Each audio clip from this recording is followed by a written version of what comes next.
Paris fashion উইকে এবার বলিউডের জয়জয়কার।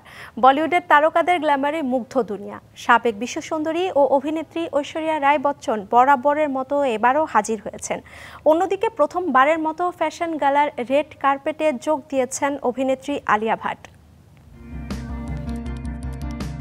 ইভেন্টের স্টাইল ও গ্ল্যামার আরও এক ধাপ বেড়ে গিয়েছিল প্যারিস ফ্যাশন উইকে। লরিয়ালের প্রতিনিধি হিসেবে হাজির হন বলিউডের দুই অভিনেত্রী। রেড কার্পেটে হাঁটার সময় নজর কাড়েন দুজনই।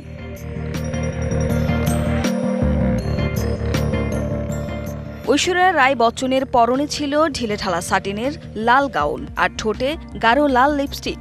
লম্বা ট্রেলটিও দৃষ্টি কাড়ে সবার। এতে লেখা ছিল লরিয়ালের ট্যাগলাইন উই আর ওয়ার্থ।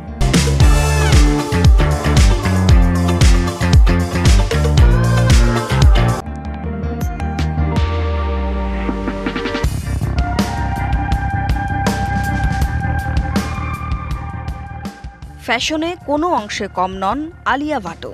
কালো অফ শোল্ডার জাম্প স্যুটের সঙ্গে মেটালিক সিলভার বাস্টিয়ার বাড়ায় মুগ্ধতা।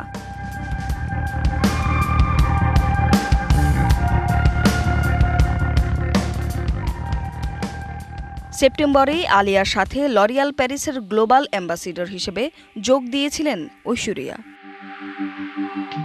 Tumpa Tarafdar, DBC news desk.